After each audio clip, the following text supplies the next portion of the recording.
The 698th edition of the MMA Gambling Podcast on the Sports Gambling Podcast Network is brought to you by Underdog Fantasy. Sign up with promo code MMA SGPN to get a 50% deposit bonus of up to $1,000. And we're also brought to you by Rhythm. Start crushing the college football and NFL seasons with Rhythm. Get your 7-day free trial today by going to sportsgamblingpodcast.com/RITHMN.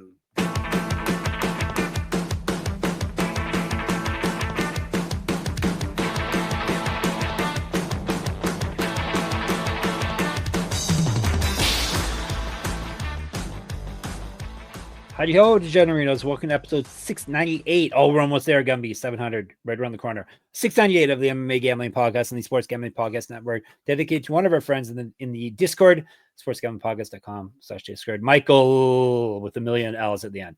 Gumby says you hit some crazy props once in a while, and you're always in there, or at least you're in there right now, having good conversations with us. So thank you, Michael, and thank you everyone else in the Discord and everyone else watching and or listening to the show. This is part 2 of UFC 309 breakdown for us. Today, it is the pay-per-view portion, the main card portion, and then we got some, as per usual, bonus picks at the end, locks, dogs, props, and a 2-fight parlay that is more overdue to hit. So this is going to be the week. Let's bring in one half of the dynamic duo. It will be Daniel Gumby Vreeland himself. Hello.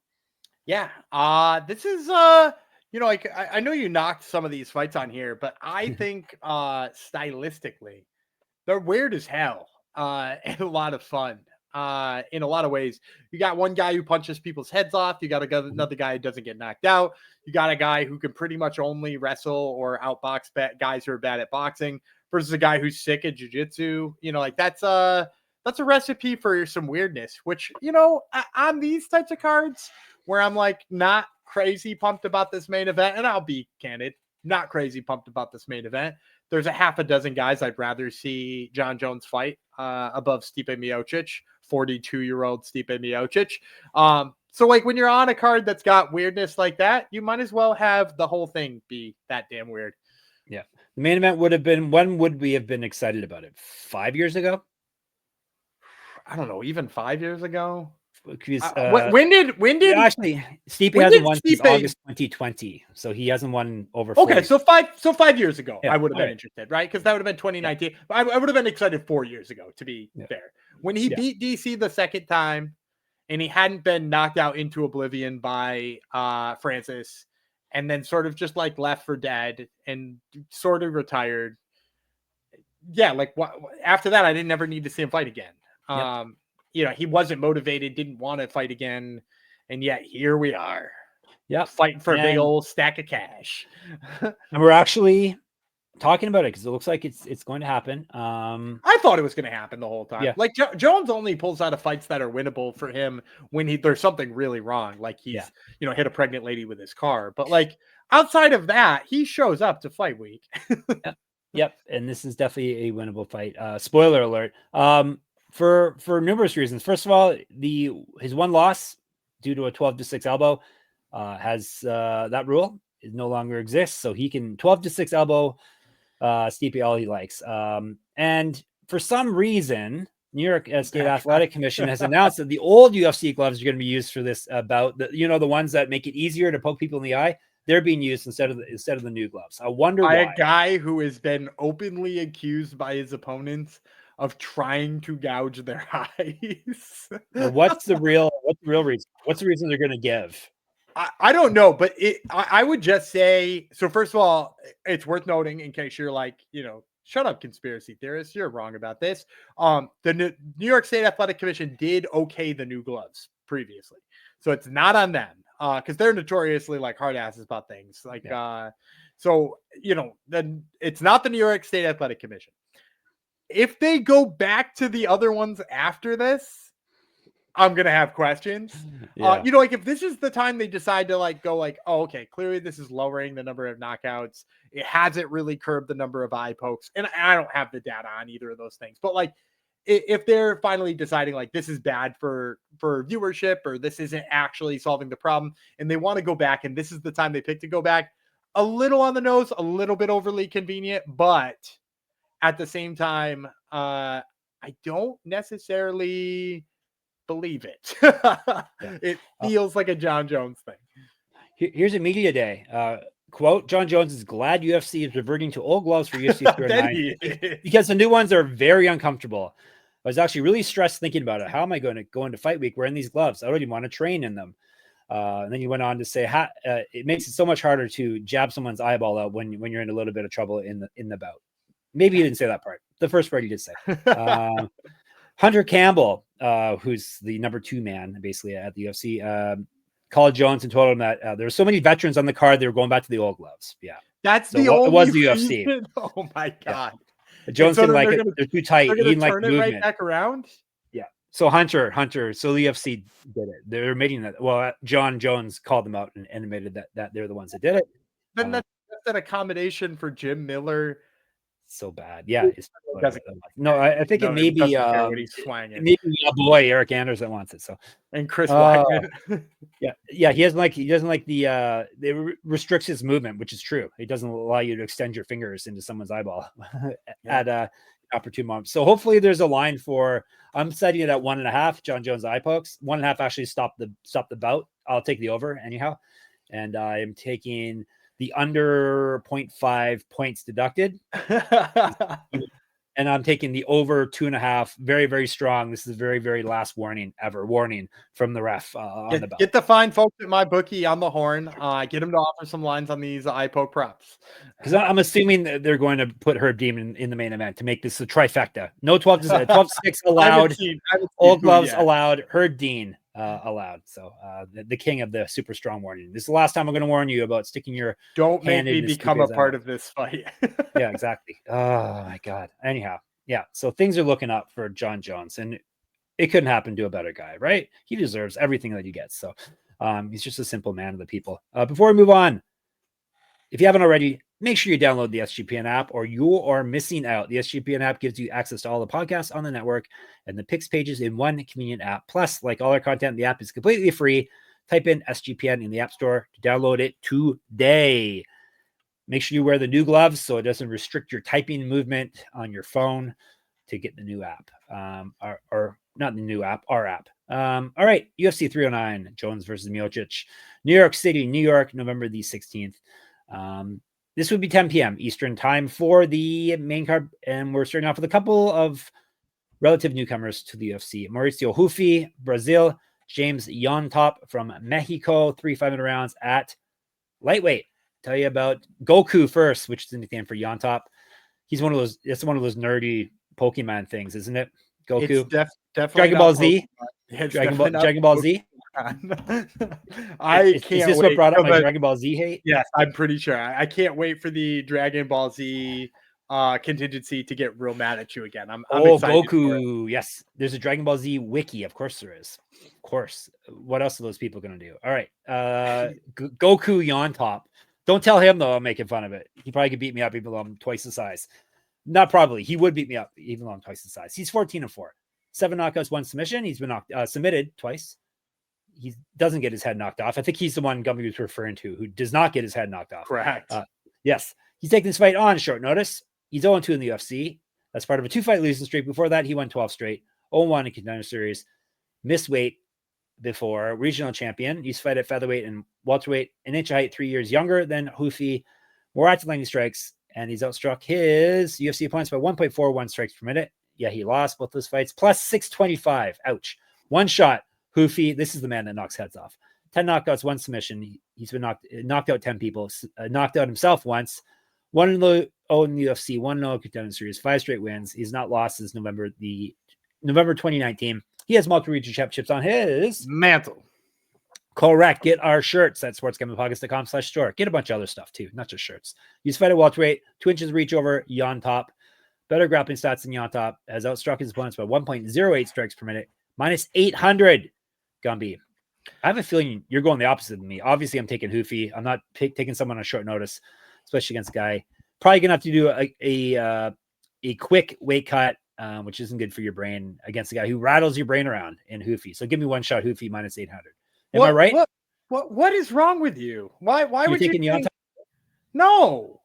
No, of course I'm not taking him. I was getting the vibes you weren't, because you say he never gets knocked out. So good. You're I'm glad you're on right. my But side. that doesn't mean I don't think he won't get blasted on the feet by Mauricio Ruffy. Is he gonna Like, get knocked out maybe. I mean, like, though? possibly, but also, Good. like, even if he doesn't, he's gonna get beat up the whole time, right? Like, he just got beat up by Slava Claus. Also, you pegged me as betting against a fighting nerd. Oh, You that's thought right. I was Yeah, gonna pick against I a don't have fighting all of those nerd? guys. I don't have all of those guys Are they Brazilian?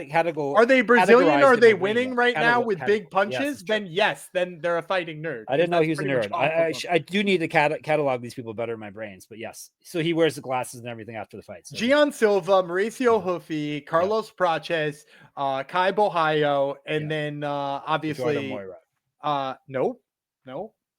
Bruno Brazil is the other Bruno one. Brazil. Oh, Yeah. Eduardo Moira was is a yesterday's Gelton episode. Almeida. Is a Gelton Almeida callback. Right. And you'll remember I picked against her, so she's definitely not a fighting nerd. Yeah. Yeah, I like Huffy here. Let me give an actual technical breakdown. Good. Than just that I love all the fighting nerds. Look, he hits really hard. Llontop takes too many punches. Yeah. I think that's a problem in the first place. But even if it's not a problem and he is durable and doesn't get knocked out, I think the violence early is going to be bad enough for him. I think the fact that he's going to eat so many punches, he should be down 2-0, and I don't see him finishing Huffy. So, like, Mauricio Huffy is my pick. I think he's going to throw an absurd amount of strikes in this fight, and I'll take him to win that way.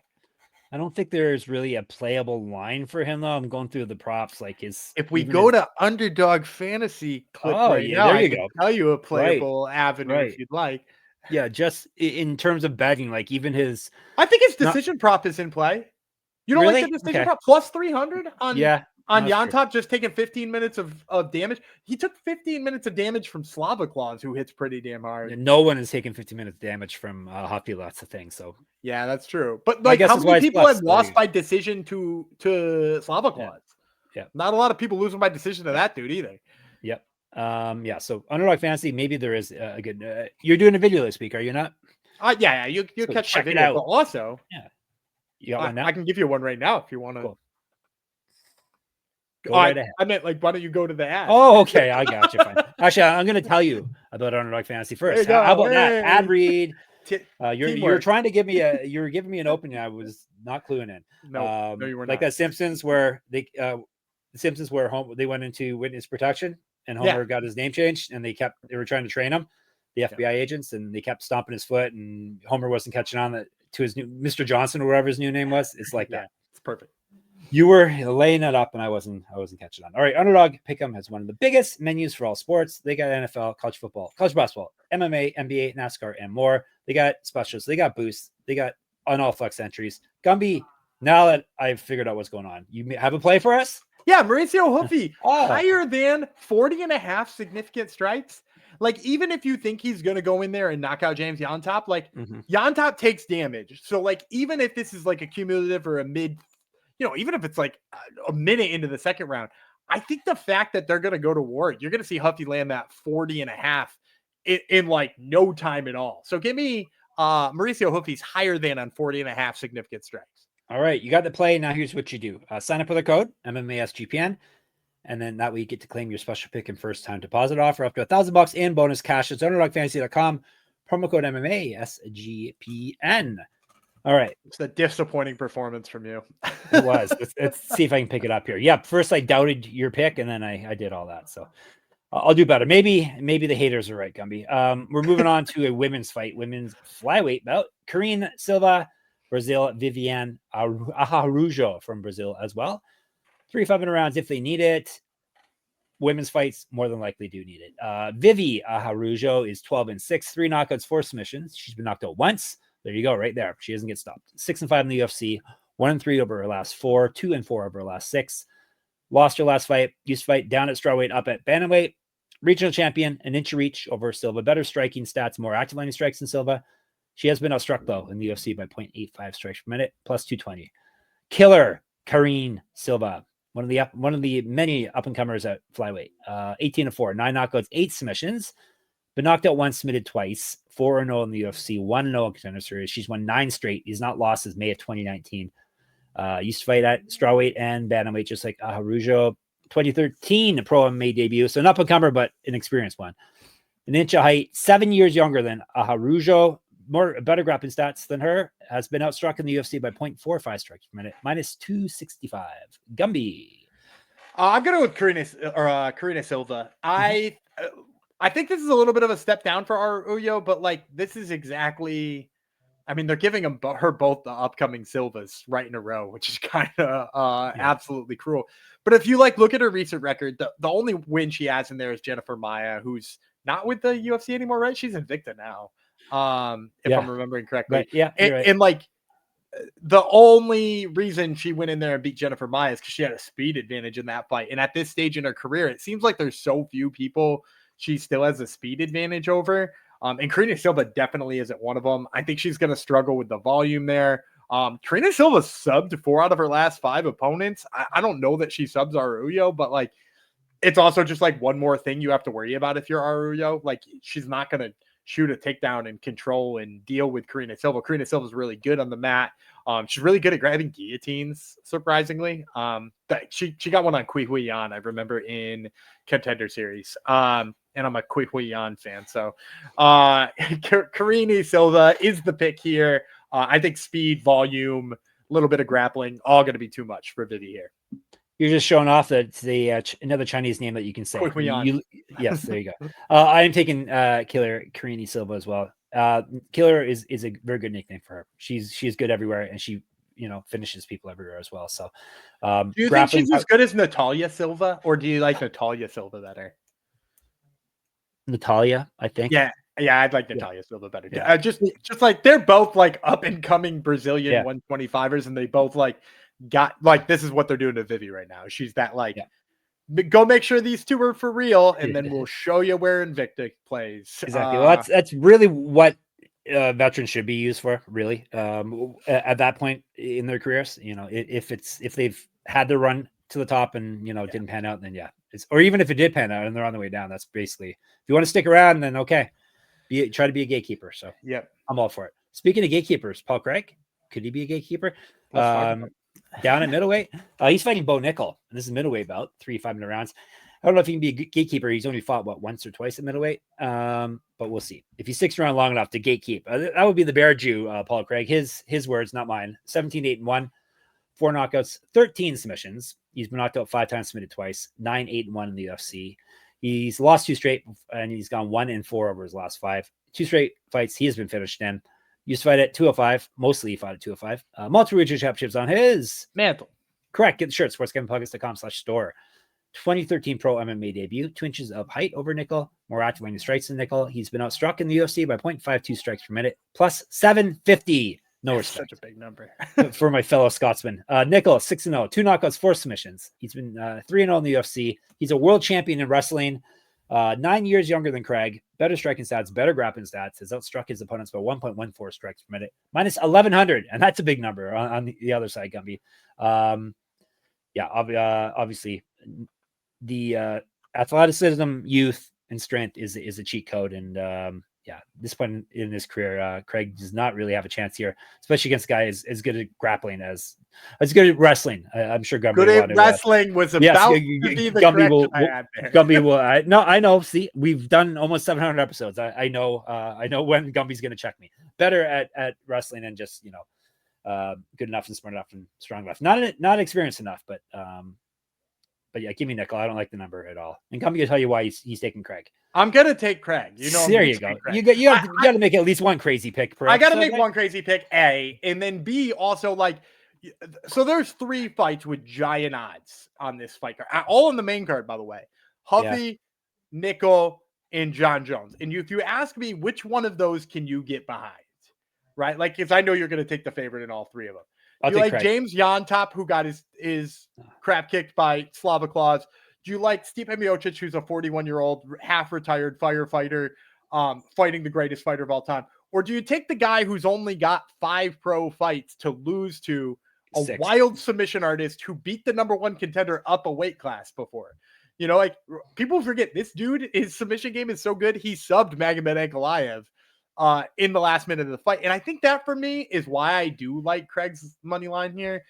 Yes, it's 750. That's already enticing for me. But like on top of that, Bo Nickal just went 15 minutes with high IQ Cody Brundage, right? Like that fight took the whole, that went to distance, right? Yeah. If I'm not mistaken. Am I remembering? No, he's finished everyone. He's finished everyone. So no. Even how long did it take him to finish high IQ Cody Brundage? Okay. He's 6-0, 2 knockouts, 4 submissions. So he definitely has finished everyone. He's got one more fight than you gave him. For some reason, I remember that fight being a bummer. If you were round 2, 338 of round 2. So okay, yeah, it took a while. It was the over. It's the over. So like, yes, Yanni, it was the over. 8 minutes to take out Cody Brundage. I like to think Paul Craig's more durable than that, and not to mention Paul Craig's more dangerous at all points than that. Like even when Paul Craig's tired, triangle jokes there.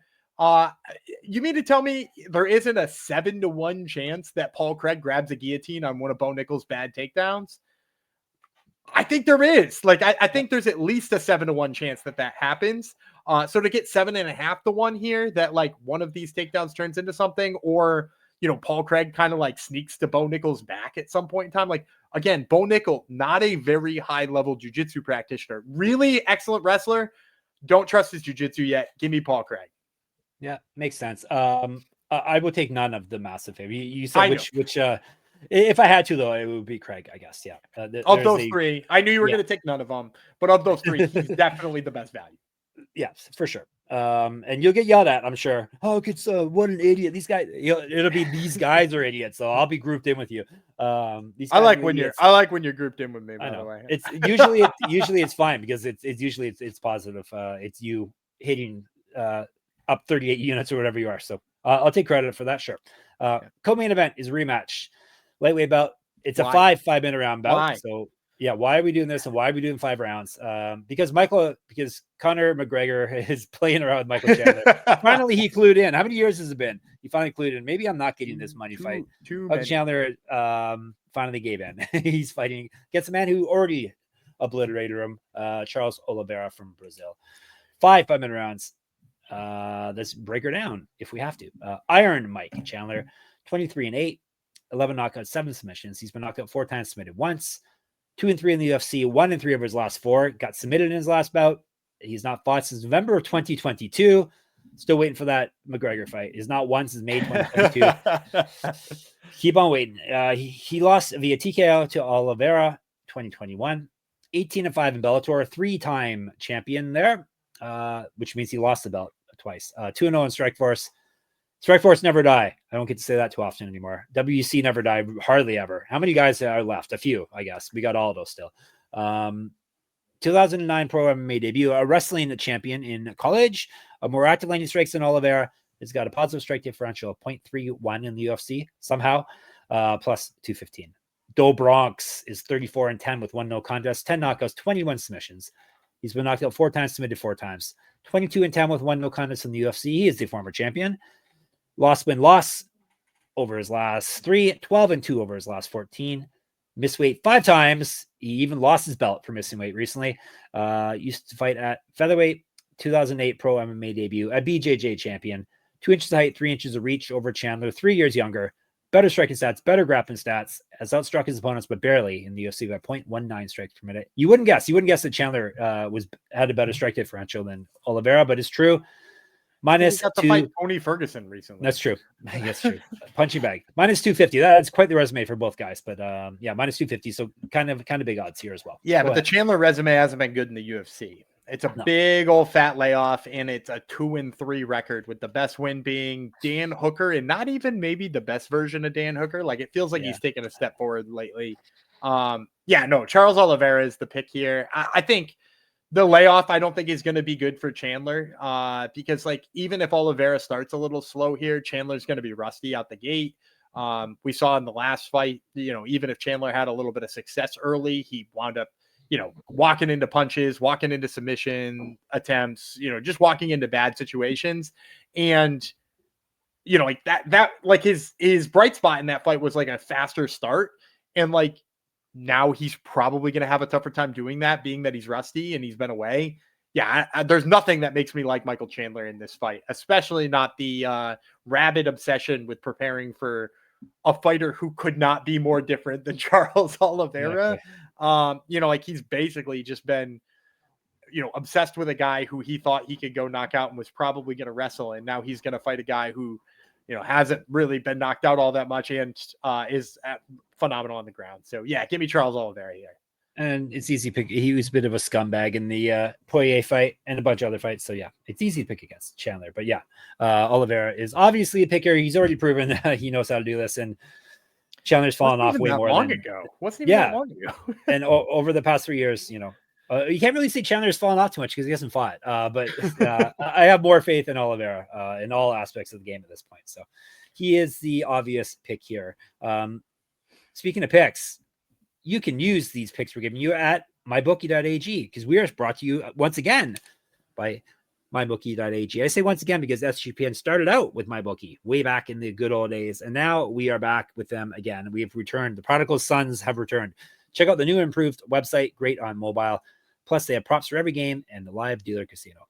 Even new early cash out options are there. So check out all the plays we're giving you on there. Or if you want to bet NBA, I got killer NBA picks every day on sportsgamblingpockets.com, as well as football. Despite claiming I don't know about football, I've been waiting in my football picks as well. So check out all of that over at MyBookie. Head to mybookie.ag, promo code SGPN for 100% deposit match up to $1,000 plus $10 casino chip. That's mybookie.ag, promo code SGPN.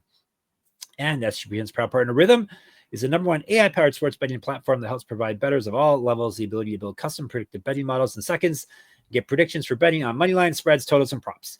Build your model, copy one of the top performing models from the leaderboard, or have Rhythm build you a model. Now you can track your props in the Rhythm app, so you know how your Al Horford props are doing. They're probably hitting, but it depends. Every other game they're hitting, maybe. NFL picks, NFL props, college football, college basketball, and the NBA. Rhythm has it all. Get on there, check out the Horford props, and claim your 7-day free trial today by going to sportsgamblingpockets.com/rhythm at sportsgamblingpockets.com/RITHMM. I suggest they brand change and just call themselves Horford props. I gave out the other day, we were talking about to basketball props on here, and I gave out Grady Dick's higher than on his 20.5 points. He scored 7 in that game, and then proceeded to follow that up with a 32-point game. So, they hit when you least expect it, I think. Or you get Rhythm and they hit when you exactly expect. There's nothing worse than an inconsistent Dick. Grady Dick, right? You just can't rely. He's pretty consistent. He's got 21 points a game right now. Yeah, he's a pretty good Dick. He's better than I assumed he was going to be. So sometimes you can't judge a Dick by its cover. There you go. Moving on. Speaking of, yep, Stipe Miocic, the biggest dick in MMA history. UFC heavyweight championship is on the line. This bout wouldn't be so bad if that wasn't what I had to say before it. It'd be fine if it's just a feature bout like a Conor McGregor type fight with no real stakes. John Jones is the champion though. He's up against Stipe Miocic, the former champ. 5-minute rounds, 265 pounds with the old gloves and 12-6 elbows. And I'm assuming Herb Dean more than likely. Miocic is 20-4 with 15 knockouts. He's been knocked out 3 times, 14-4 in the UFC. He's a 2-time champion, 2-1 over his last 3. Got knocked out in his last fight. That was back in March of 2021. He's not won since August of 2020. He is a regional champion, or was 2010 pro MMA debut. More active line strikes than Jones. He's outstruck his opponents by 1 strike per minute. Plus 500. No respect for the greatest heavyweight of all time. Bones Jones. He says we can't call him Bones anymore, but which means I'm going to go heavier on the Bones. Bones Jones is 27-1 with 1 no contest, 10 knockouts, 7 submissions. He's never been finished in a fight. 21-1 with 1 no contest in the UFC. He is the current champ. Used to be the 205 champ, a long time one. He's won 5 straight fights. What someone in our Discord isn't even old enough to remember when he was the champ there. I can't remember who it was, but or they weren't watching. He never said he wasn't old enough, so maybe he's old. Yeah, he just wasn't watching. Still, it makes me feel old. I remember John Jones' first fight in the UFC. I remember John Jones at UFC 100. Irish Jake O'Brien, he beat at UFC 100. There you go. All right, he's won 5 straight, including his last fight via submission. He's not lost since December 2009. I almost said, that was the 12-6. He was not winning, losing that belt, by the way. He was destroying Matt Hamill until he threw some illegal blows. Regional champion, 2008 pro MMA debut, 6-0 as a pro grappler, a college championship wrestler, 14. Based on last weigh-ins, somehow he's 14 pounds heavier than Miocic. His body looks a little different now. that the drug testing has changed. But that doesn't mean he's not going to weigh the same amount. It's just in different parts of his body, less in his stomach. 4 inches reach over Miocic, 5 years younger, better striking stats, better grappling stats. He's outstruck his opponents by 2.07 strikes per minute, minus 625. It's hard to drug test someone who's threatening to kill you, I guess, right? All right. I'm taking John Jones. Do we really have to break this down? I'm taking John Jones. Like, no, it's tragic that this is like the fight. Do you know who the last person Stipe fought that wasn't Francis Ngannou or Daniel Cormier? Oh, you threw the Cormier thing in. He fought Daniel Cormier. Maybe that's the last one. Yeah, that one. I don't know who Cormier is. Let me think. Because he fought Ngannou, Cormier, Ngannou. Dos Santos. Yeah, JDS. Good. Hey! Yeah, you with the trivia. Yeah, no, that was a pure guess. Do we have to break it down? JDS is fighting like bare knuckle MMA now. Of course he is. So like that's outside of fighting one big power puncher and one really good wrestler, he's never fought. He hasn't fought somebody who's like well-rounded in like a real minute. And he's 42, semi-retired, and got his block knocked off last time. Like there's no reason to like Stipe Miocic in this fight. Even if you're like doing the nostalgia play, like I love Stipe. I've always been a Stipe Miocic fan. Like when he knocked out Verdum, I was pumped. I was screaming at the TV. But like, this just isn't a winnable fight for him at this part of his career. I'm John Jones all the way in this one. Yeah. Maybe Jones won't knock his head off because he's not a massive nut, but he varies. No, he's 100% going to win this fight by knockout. He's going to do it with he's going to do it with a 12-6 elbow. 100%. Like I almost guarantee that John, like if there was a line, and maybe my bookie needs to get on this one. If there was a line for John Jones wins with a 12-6 elbow in the ground and pound, I would bet that line because John Jones is going to make a point of winning the fight with the thing that gave him his only loss. Yeah. And that's, you're putting a lot of pressure on our new sponsor, Gumby. You keep making demands of them. It's that's really not going to be pretty too. It's going to look bad. No, it's violent. You're just going to look like old guys when they get knocked out. It looks different, right? Like they fall differently. It looks totally. He didn't fall good when he got knocked out by Francis, and that was years ago. Yeah. Not good. It's not going to be a good time. I really would have liked to seen him take a tune-up fight when Jones ripped his pack. Like I'd feel so much better about like maybe saying, oh, I don't know, maybe Stipe if he fought Curtis Blades in between. I mean, I don't think he'd beat Curtis Blades, but like Curtis Blades, or if he fought. The thing is if you look at the UFC heavyweight rankings, and we always rag on the heavyweights for being shit, but what's the highest ranked guy in the UFC's heavyweight division right now that you think Stipe could beat? Like who? And I'll pull him up. I don't know if he can beat anyone here. So I'll give you their heavyweight rankings. You tell me when I hit somebody he can beat. Tom Aspinall. Keep going. Surreal Game. No. Alexander Volkov. No. Sergey Pavlovich. No. Definitely not him. No. Curtis Blades. No, but it's I have concerns about Blades at this point, but I would probably pick Blades there. Yeah. Jelton Almeida. No, of course not. Sergey Spivak. No, because he would wrestle him, so probably no. Yeah. Marcin Tybura. Nah, he's too well-rounded, so I could see it. That dude is on the opening prelims of this fight card. I could see it, but I would pick. But we're talking about like that might be a pick'em. Yeah. A pick'em might be the guy on the fourth prelim fighting the greatest fighter in the world. I don't think the odds would be a pick'em though. I'm sure Tybura would be a big favorite too. So you think Tybura? Again, I think you would probably, yeah. And then then you got Rosenstrike, Derek Lewis, Tai Tuivasa. I mean, like it feels still like all those guys would knock him out. I'm just being honest. Like I think even Derek Lewis, I would pick over Stipe at 42. Oh, for Derek Lewis for looking crippled. Yeah, Derek Lewis would destroy him. Ugh, that would be. And that's number really yucky. Number 11 or 12 is Tuivasa. Miocic is probably like number 2 in the rankings or something dumb like that, right? No, he's 8. Yeah. He hasn't won a fight in over 4 years. Yeah, we'll make him 8. Well, I think that's just because there's no like real clear guidance on how to drop them down with inactivity. Yeah, They just took Dominic Cruz out, for Christ's sakes. Yeah. No. Well, yeah, they don't want to piss some certain fighters off, and some they do want to piss Well, off. they knew this That's fight was the coming, criteria, too. basically. They knew this fight was coming. Yeah. All right. Let's recap. We both have Bones Jones. We both have Oliveira.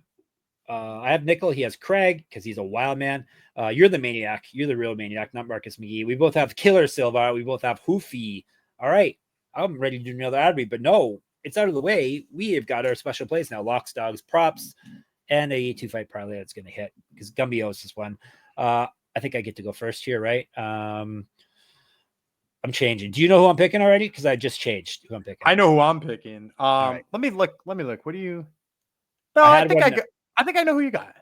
I had one and then I changed my mind. I was going to take Tybura, but I've gotten even safer. I'm taking Charles Oliveira. I actually thought you were going to take Tybura. You pivoted off mine, and I'm going to take Tybura. Okay. Yeah, I think Marcin Tybura is 1,000% going to take down a ground and pound Jonathan Denise. So yeah, you can have your Charles Oliveira. I'll take my Marcin Tybura. I'm on such a hot streak with my locks. I think I'm playing it tight now, which is how I'm going to lose. I'm playing the stall offense, which I shouldn't be. I should just play loose, fast and loose. All right, for my dog, you probably can guess this one, right? Ramirez, right? No, A10, Jim Miller. I like him okay. Better number too, slightly plus 145. You can hear about that yesterday's episode. I thought you were going to take Brahimai. I'm going to go with Basil Hafez. I know that's one of the ones we didn't agree on, but I think that number is juicy against Oban Elliott, and I have been an Oban Elliott fader since day one. So it's time for that to finally cash in for me. We locked you in at plus 200 for that yesterday. All right. Nice.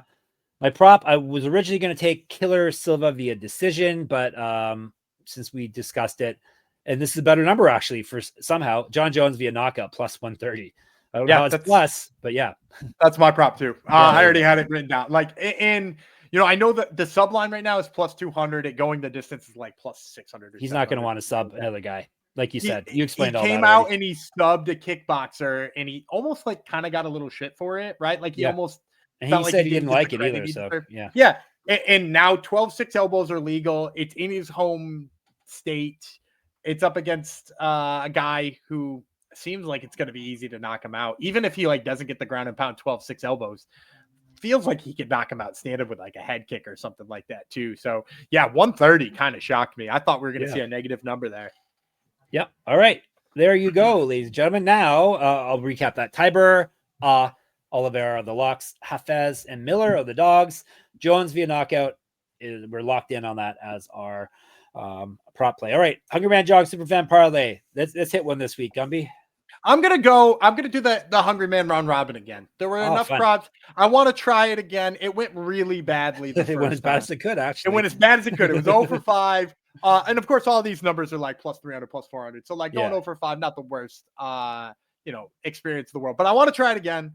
I believe in it. So let me give you 5. I want you to rank them as we go. Okay.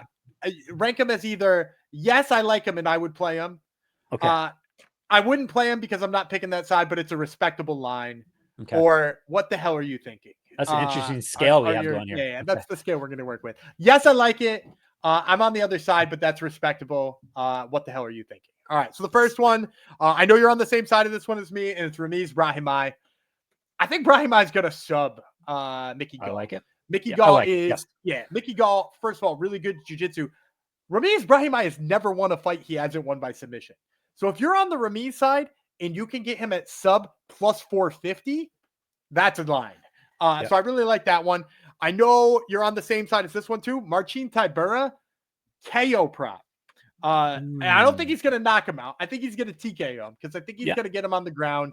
Jonathan Denise going to, ball up, and we're just going to see him bash the sides of Jonathan Denise's belly down head until he 100% gets the TKO finish. Plus 525 for a Marcin Tybura KO.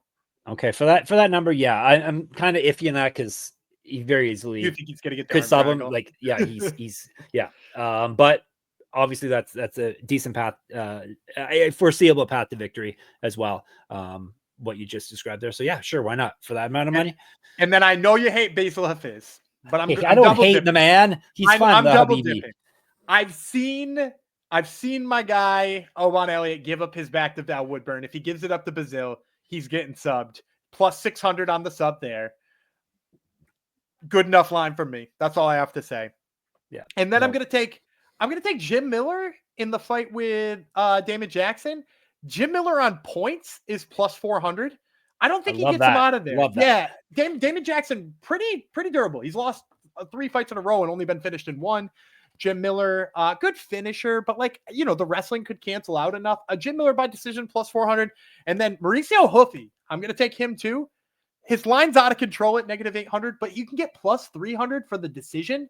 If you're just sitting there sweating out James Llontop taking a savage beating, I'm there for it. I think the James Llontop takes a savage beating. We get to the decision line and you get plus 300. So once again, let me give you those 5. Brahim sub plus 450. Tybura KO plus 525. Hafez sub plus 600. And then you got Miller's decision at plus 400 and Mauricio Ruffy's decision at plus 300. You hit 1, you're going to basically break or get half your money back. You hit 2, you're going to have more than your money back. So you're going to break even on just 2, any 2. You hit all 5, you're going to get 433 times your cash. So whatever you put down, 433 times that if all 5 of these crazy props hit. Awesome. Yeah, I don't like the Hafez one. Obviously, I don't think he's going to sub Oban Elliott, but hey, whatever. None of them are really crazy picks. So go for it, ladies and gentlemen. Hopefully we hit at least 2, right? All right. Now you're more than set for UFC 309. Get in the Discord if you want to chat some more about it. sportsgamblingpodcast.com/Discord, or in the comments on YouTube, MMA Gambling Podcast, or of course on Twitter, SGPN MMA. Gumby will respond to you there. He's also at Gumby Vreeland, and I'm at Jeff Fox Writer. Jeff Fox Writer on Instagram as well. Again, now you know what's going to happen, how it's going to happen. You can win my pick'em contest unless Burr wins again this week. moneymma.substack.com. Look for the free UFC 309 pick'em contest. Gummy's got Top Turtle MMA podcast. He has interesting people on it. This week is no different. Damon Jackson and Roy Hoybert, or no, it's Roybert because it's there's he's from Colombia. Right. Roybert Echeverria, who is main eventing Anthony Pettis Fighting Championships. So get that in your orifices as well. I haven't seen it yet. Has it dropped or not yet? It's out there. It's out. All right. Maybe my catcher didn't catch it. I better check. And of course, sportsgamblingpodcast.com, sportsgamblingpodcast.com/store, sportsgamblingpodcast.com/Patreon. We'll be back next week. Have you checked the regional scene for next week yet or not yet? Yeah. Good, or there's an LFA, and I think there's stuff. We'll be here. There's always stuff. There's always stuff. All right, Gumby, get us out of here. Until then. All right. I'm Dana Gumby Vreeland. He's Iron Jeff Fox, and we will see you on Sunday.